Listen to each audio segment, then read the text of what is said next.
Kamusta mga katek? Ngayon, pag-uusapan natin ang bagong OnePlus N6X. Kung naghahanap ka ng smartphone na may malaking battery, 120Hz display, at 5G connectivity, pakais ito sa mga dapat mong abangan. Tara, tingnan natin kung ano ang inaalok nito.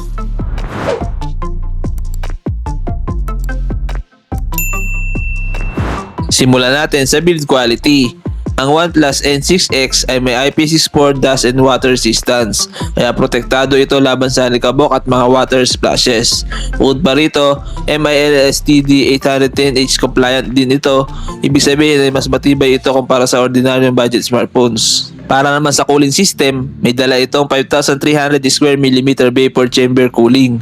Malaking tulong ito para hindi agad uminit ang phone kapag matagal ka naglalaro, nanonood ng videos o sabay-sabay ang ginagamit mong apps. Sa display, meron itong 6.8-inch IPS LCD display na may 120Hz refresh rate. Mas smooth ang scrolling at gaming experience kumpara sa karaniwang 60Hz display. Meron din ito 900 nits high brightness mode, kaya mas malinaw pa rin ang screen kahit nasa labas ka. Pagdating sa performance, naka-Android 16 na ito kasama Oxygen OS 16. Pinapagana ito ng MediaTek Dimensity 6360 Apex 6nm processor at Mali G57 MC2 GPU.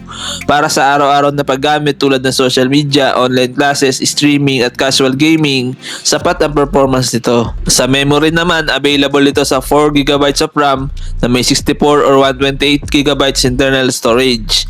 Ang magandang balita, pwede mo pa itong palakihin gamit ang microSD card, kaya hindi agad problema ang storage. Sa camera department, may 13 megapixel main camera na kaya mag-record ng 1080p at 30fps video.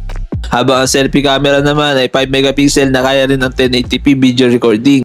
Hindi man ito camera-centric phone, sapat na ito para sa video calls, social media, uploads at pang-araw-araw na kuha. Isa sa pinakamalakas na feature nito ay ang 7,000 mAh battery.